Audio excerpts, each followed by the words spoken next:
अस्सलाम वालेकुम dear 7th class के स्टूडेंट आज के लेक्चर्स में हम एक्सरसाइज 7.2 करेंगे मैथमेटिक्स की। जो लास्ट लेक्चर्स था उसमें हमने एक्सरसाइज 7.2 का क्वेश्चन नंबर 1 और 2 कर लिया था, तो आज हम क्वेश्चन नंबर 3 करेंगे। स्टूडेंट आपसे गुजारिश की जाती है कि मेरे चैनल्स को सब्सक्राइब करें, बेल आइकन को क्लिक करें, वीडियो को लाइक करें, शेयर करें। Thank you very much. Exercise 7.2 में जो मेन टॉपिक्स है वो ये है प्रोडक्ट ऑफ पॉलिनोमियल्स, यानी जो पॉलिनोमियल्स है उनको मल्टीप्लाई कैसे किया जाता है। तो लास्ट लेक्चर्स में मैंने इसको एक्सप्लेन किया था कि हम पॉलिनोमियल्स को कैसे मल्टीप्लाई करते हैं। तो आज हम यहाँ पे क्वेश्चन नंबर 3 करेंगे एक्सरसाइज 6.2 का। 6.2 का क्वेश्चन नंबर 3 है the dimensions of rectangles are x+3 and x+2। Find the area of the rectangle in term of x। तो आपसे यहाँ पे कह रहे हैं जो डायमेंशंस ऑफ रेक्टेंगल्स हैं वो x+3 है और x+2 है, और आपने इस रेक्टेंगल का एरिया फाइंड करना है इन टर्म ऑफ x। डायमेंशंस कहते हैं स्टूडेंट किसी भी रेक्टेंगल की जो डायमेंशंस होती हैं उससे मुराद लेंथ और विड्थ होती है। यानी यहाँ पे डायमेंशन मींस के length and width. It means के यहाँ पे हमारे पास जो लेंथ है वो गिवन है, लेंथ को हम L से रिप्रेजेंट करते हैं, ये आपके पास x+3 है, और जो विड्थ है वो आपके पास क्या है x+2 है। तो लेट्स सपोज अगर आपके पास ये एक रेक्टेंगल है, रेक्टेंगल फोर साइडेड फिगर होती है यानी क्वाड्रिलेटरल होती है, जिसमें अपोजिट साइड्स आपस में क्या होती है इक्वल होती हैं। अगर लेट्स सपोज ये जो साइड ए बी है इसको मैं लेंथ कह दूं तो लेंथ हमारे पास क्या है x+3 है, और साइड बी सी को अगर विड्थ कह दूं तो विड्थ हमारे पास क्या है x+2 है। तो हमने इस रेक्टेंगल क्या क्या फाइंड करना है, एरिया फाइंड करना है। तो बाय फार्मूला हमें पता है कि जो एरिया ऑफ रेक्टेंगल होता है वो इक्वल होता है लेंथ इनटू विड्थ के इक्वल होता है। यानी अगर लेंथ को विड्थ के साथ मल्टीप्लाई करें तो ये एरिया ऑफ अ रेक्टेंगल होता है। तो अब हमारे पास जो लेंथ है वो गिवन है x+3 है, और जो विड्थ है वो x+2 है। तो इट मींस कि हम x+3 को x+2 से मल्टीप्लाई करेंगे। तो पहले इस x को यानी जो x+3 में फर्स्ट टर्म में x है इसको हम x+2 से मल्टीप्लाई करेंगे, फिर +3 को हम x+2 से क्या करेंगे मल्टीप्लाई करेंगे, और इसके बाद इसको सिंप्लीफाई करेंगे। तो ये x इंटू एक्स क्या होगा x² होगा, और x को 2 के साथ मल्टीप्लाई करते हैं तो 2x होगा। इसी तरीके से 3 को हम x+2 के साथ मल्टीप्लाई करेंगे तो पहले 3 जो है वो x के साथ मल्टीप्लाई होगा, और इसके बाद 3 जो है 2 के साथ मल्टीप्लाई होगा। तो 3 2 क्या होता है 6 के इक्वल होता है। तो ये x² plus 2x plus 3x दोनों लाइक टर्म्स हैं, और दोनों आपस में ऐड होंगे तो 2 प्लस 3 क्या होता है 5 होता है। तो इट मींस के 2x प्लस 3x किसके इक्वल होता है 5x के इक्वल होता है, और प्लस 6 एज इट इज आ जाएगा। तो इट मींस कि जो एरिया ऑफ रेक्टेंगल है वो आपके पास किसके इक्वल आएगा x² प्लस 5x प्लस 6 के इक्वल आएगा। और ये इन टर्म ऑफ x जो एरिया ऑफ रेक्टेंगल है वो आपके पास गिवन है। यहाँ पर x की वैल्यू अगर आपको पता हो तो आप exact value of area of rectangle find कर सकते हैं। तो हम इस तरीके से क्या करेंगे एरिया ऑफ रेक्टेंगल फाइंड करेंगे। अब क्वेश्चन नंबर 4 है सिंप्लीफाई, और इसका पार्ट 1 है x+2 into x-5 plus 3x+1 into x-3 है। यहाँ पे स्टूडेंट पहले आपने x+2 को x-5 के साथ मल्टीप्लाई करना है, और उसके बाद 3x+1 को x-3 के साथ मल्टीप्लाई करना है, और इन दोनों का जो प्रोडक्ट आएगा उसको आपस में क्या करना है प्लस करना है। तो पहले हम x+2 को x-5 से मल्टीप्लाई करते हैं। तो पहले इस x से x-5 को मल्टीप्लाई करेंगे, फिर +2 को x-5 के साथ मल्टीप्लाई करेंगे, और ये प्लस एज इट इज रहेगा। इसको स्क्वायर ब्रैकेट्स के अंदर बंद कर लेते हैं, जो पहला प्रोडक्ट है उसको। अब 3x+1 को हम लोग x-3 से मल्टीप्लाई करेंगे। तो पहले हम 3x को x-3 के साथ मल्टीप्लाई करेंगे, फिर +1 को x-3 के साथ क्या करेंगे मल्टीप्लाई करेंगे। अब इसको सिंप्लीफाई करेंगे तो x इंटू एक्स क्या होगा, एक्स स्क्वायर होगा, और x इंटू माइनस क्या होगा, माइनस 5x होगा। अब 2 को हम x माइनस 5 के साथ मल्टीप्लाई करेंगे तो 2x माइनस 2, 5 क्या होगा, 10 होगा। इसी तरीके से अब 3x को हमने x माइनस 3 के साथ मल्टीप्लाई करना है, तो पहले स्टेप में हम 3x को x के साथ मल्टीप्लाई करेंगे तो ये 3x स्क्वायर होगा। फिर इस 3x को माइनस 3 के साथ मल्टीप्लाई करेंगे तो 3x इंटू माइनस 3 क्या होगा, माइनस 9x होगा। अब प्लस 1 को x माइनस 3 के साथ मल्टीप्लाई करेंगे तो 1 इंटू एक्स एक्स ही होता है, और 1 इंटू माइनस 3 क्या होता है, माइनस 3 के ही इक्वल होता है। अब फर्स्ट स्क्वायर ब्रैकेट्स के अंदर जो लाइक टर्म्स है उनको आपने आपस में ऐड या सब्ट्रैक्ट करना है।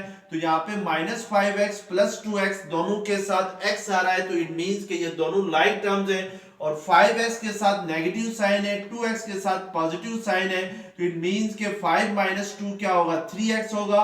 और क्योंकि 5x के साथ नेगेटिव साइन है तो इसलिए जो आंसर के साथ उस वैल्यू का साइन आता है जो बड़ी हो, तो 5x के साथ नेगेटिव साइन है तो 3x के साथ जहां पर हम माइनस का साइन यूज करेंगे। इसी तरीके से माइनस 10 एज इट इज आ जाएगा, प्लस अब 3x square as it is आ जाएगा, माइनस 9x प्लस x किसके इक्वल होगा, माइनस 8x के इक्वल होगा, माइनस 3 एज इट इज आ जाएगा। अब स्टूडेंट हम लाइक टर्म्स को अगेन एक साथ लिखेंगे, तो x स्क्वायर और 3x स्क्वायर लाइक टर्म है तो इनको एक साथ लिखेंगे और ऐड करेंगे आपस में। इसी तरीके से माइनस 3x और माइनस 8x जो है वो लाइक टर्म्स है तो हम इनको एक साथ लिखेंगे। इसी तरीके से माइनस 10 और माइनस 3 लाइक टर्म्स है, यानी दोनों कांस्टेंट है तो इनको एक साथ लिखेंगे। अब लास्ट स्टेप में हम लोग जो लाइक टर्म्स है उनको ऐड करेंगे, तो x square plus 3x square क्या होगा, 4x स्क्वायर होगा। इसी तरीके से माइनस 3x माइनस 8x किसके इक्वल होगा, माइनस 11x होगा। माइनस 10 माइनस 3 किसके इक्वल होता है, माइनस 13 के इक्वल होता है। तो इट मींस कि ये सिंपलीफाई होके क्या आएगा, 4x square minus 11x minus 13 आ जाएगा। इसी तरीके से पार्ट 2 में भी आपने इसको सिंपलीफाई करना है। तो फर्स्ट स्टेप में आपने 2x माइनस 1 को x प्लस 3 के साथ मल्टीप्लाई करना है, 4x माइनस 2 को 6x प्लस 4 के साथ मल्टीप्लाई करना है। फिर दोनों का जो प्रोडक्ट आएगा उसको आपस में क्या करना है, सब्ट्रैक्ट करना है। तो 2x इंटू एक्स, पहले इस 2x को हम x के साथ मल्टीप्लाई करेंगे तो ये 2x स्क्वायर होगा। फिर इस 2x को 3 के साथ मल्टीप्लाई करेंगे तो 2 3 6x हो जाएगा। अब माइनस 1 के साथ x प्लस 3 को मल्टीप्लाई करें तो ये माइनस x माइनस 3 होगा। इसी तरीके से सेकंड 2 फैक्टर्स को आपस में मल्टीप्लाई करना है, तो 4x माइनस 2 को 6x प्लस 4 के साथ मल्टीप्लाई करना है। तो पहले हम 4x को 6x के साथ मल्टीप्लाई करते हैं, तो 4 6 24, x इंटू एक्स क्या होगा, x स्क्वायर हो जाएगा। अब 4x को प्लस 4 के साथ मल्टीप्लाई करते हैं तो 4 4 16x हो जाएगा। अब माइनस 2 को हमने मल्टीप्लाई करना है 6x प्लस 4 के साथ, तो माइनस 2 6 12x प्लस 2 4 8 हो जाएगा। ये माइनस इंटू प्लस माइनस होता है तो इट मींस कि ये माइनस 8 के इक्वल आ जाएगा। तो इस तरीके से हम इनका क्या फाइंड करेंगे, प्रोडक्ट फाइंड करेंगे। अब नेक्स्ट स्टेप में आप लोगों ने जो पहली स्क्वायर ब्रैकेट है इसके अंदर जो लाइक टर्म्स है उनको आपस में ऐड या सब्ट्रैक्ट करना है। तो 6x माइनस x क्या होगा, प्लस 5x होगा, और माइनस 3 एज इट इज आ जाएगा। सेकंड एक्सप्रेशन में 24x square as it is आ जाएगा। 16x माइनस 12x दोनों लाइक टर्म्स हैं तो दोनों को अगर माइनस करें तो 4x होगा, और माइनस 8 एज इट इज आ जाएगा। अब स्टूडेंट नेक्स्ट स्टेप में आपने ब्रैकेट को रिमूव करना है, यानी जो स्क्वायर ब्रैकेट है उसको हटाना है। तो जब भी हम ब्रैकेट को रिमूव करें तो ब्रैकेट से बाहर अगर माइनस का साइन हो तो ब्रैकेट हटाने से इनसाइड जो साइन होते हैं वो चेंज हो जाते हैं। तो ये minus 24x square minus 4x minus 8 क्या हो जाएगा, प्लस 8 हो जाएगा। नेक्स्ट स्टेप में आपने जो लाइक टर्म्स है उनको एक साथ लिखना है। पहले तो 2x स्क्वायर और minus 24x square like terms है तो इनको हम एक साथ लिखेंगे।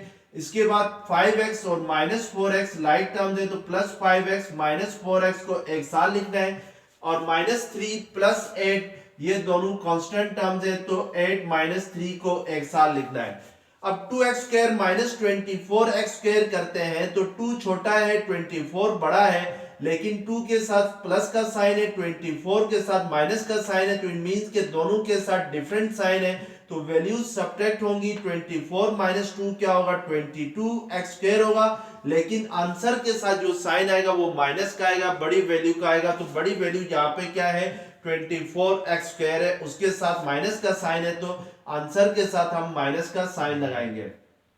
5x माइनस 4x क्या होगा, x के इक्वल होगा, यानी 5 माइनस 4 1 होता है, तो 1 को लिखने की जरूरत नहीं है, x का कोफिशिएंट यहाँ पे 1 होता है, तो 1 हो तो उसको लिखा नहीं जाता है। तो नेक्स्ट आपके पास है 8 minus 3 that is equal to 5, तो इट मींस कि ये सिंप्लीफाई होके क्या आ जाएगा -22x² प्लस x माइनस 5 के इक्वल आ जाएगा। तो इस तरीके से हम इनको सिंप्लीफाई करेंगे। अब क्वेश्चन नंबर 5 है, find area and perimeter of the following figures. नीचे दो फिगर्स बनी हुई है, इनका आपने एरिया फाइंड करना है और पेरीमीटर फाइंड करना है। जो फर्स्ट फिगर है वो आपको नजर आ रहा है कि उसकी लेंथ जो है वो 2x प्लस 1 है, विड्थ जो है वो क्या है w जो है वो 3x प्लस 4 है, और ये जो फिगर बनी हुई है ये कौन सी फिगर है, रेक्टेंगल है, यानी इसमें अपोजिट साइड्स क्या होंगी, इक्वल होंगी। अब रेक्टेंगल का एरिया किसके इक्वल होता है, लेंथ इनटू विड्थ के इक्वल होता है, तो लेंथ हमारे पास है 2x प्लस 1 है और विड्थ हमारे पास 3x प्लस 4 है। अब इट मींस के 2x प्लस 1 को 3x प्लस 4 के साथ मल्टीप्लाई किया जाए तो पहले 2x को 3x के साथ मल्टीप्लाई करना होगा, तो 2 3 6x², फिर 2x को प्लस 4 के साथ मल्टीप्लाई करना होगा, तो 2 4 8x। अब प्लस 1 को हम 3x के साथ मल्टीप्लाई करते हैं तो 3x प्लस 1 4 क्या होगा, 4 होगा, तो इट मींस कि ये आपके पास किसके इक्वल आ जाएगा, 6x² plus 8x plus 3x क्या होगा, 11x होगा, प्लस 4 एज इट इज आ जाएगा, तो this will be the area of the given rectangle in term of x होगा। अब पेरीमीटर फाइंड करने हैं, तो पेरीमीटर फाइंड करने का फार्मूला होता है 2 इंटू लेंथ प्लस विड्थ के इक्वल होता है। किसी भी रेक्टेंगल के पेरीमीटर जो होते हैं स्टूडेंट, वो total length of the sides को कहते हैं।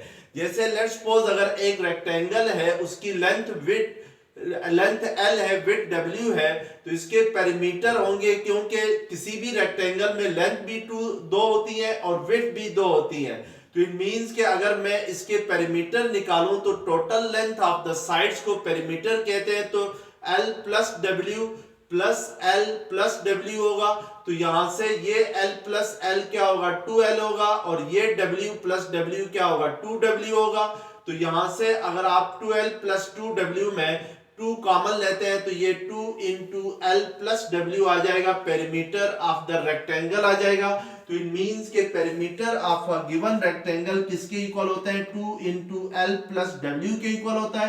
तो L हमारे पास यहाँ पे क्या है, 2x प्लस 1 है, प्लस W हमारे पास क्या है, 3x प्लस 4 है। तो अब अगर हम लोग सिंप्लीफाई करते हैं तो हमारे पास पेरीमीटर आ जाते हैं, 2x प्लस 3x क्या होगा, 5x होगा, और 1 प्लस 4 क्या होगा, 5 होगा, और अगर ब्रैकेट हटाते हैं तो 2 5x के साथ भी मल्टीप्लाई होगा और 5 के साथ भी, तो 2 5 10x प्लस 2 5 क्या होगा, 10 होगा, तो this will be the perimeter of the given rectangle. ये आपके पास जो गिवन रेक्टेंगल है उसके क्या आ जाएंगे, पेरीमीटर आ जाएंगे। इसी तरीके से सेकंड फिगर भी आपके पास रेक्टेंगल की शेप की है, तो इसके भी आपने एरिया और पेरीमीटर फाइंड करने हैं।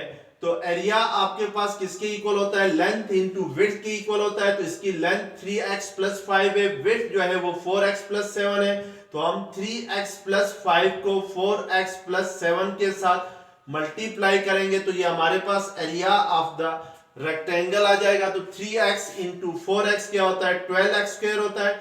अब 3x को प्लस 7 के साथ मल्टीप्लाई करते हैं तो 3 7 21x, प्लस अब 5 को 4x के साथ मल्टीप्लाई करते हैं तो 5 4 20x प्लस 5 7 35 होगा, तो ये 12x² प्लस 21x प्लस 20 करें तो ये आपके पास 41x प्लस 35 के इक्वल हो जाएगा, तो this will be the area of the rectangle होगा। अब पेरीमीटर फाइंड करना है तो पेरीमीटर का formula again 2 into L plus W होगा, तो एल आपके पास 3x प्लस 5 है और डब्ल्यू आपके पास क्या है 4x प्लस 7 है। तो ये 3x प्लस 4x किसके इक्वल होगा 7x के इक्वल होगा और 5 प्लस 7 किसके इक्वल होगा 12। तो 2 7 जार 14x प्लस 2 12 जार 24 होगा। तो this will be the perimeter of the given rectangle, यानी ये आपके पास गिवन रेक्टेंगल के क्या आ जाएंगे पेरीमीटर्स आ जाएंगे। तो इस तरीके से हम पेरीमीटर और एरिया फाइंड करते हैं गिवन फिगर्स का।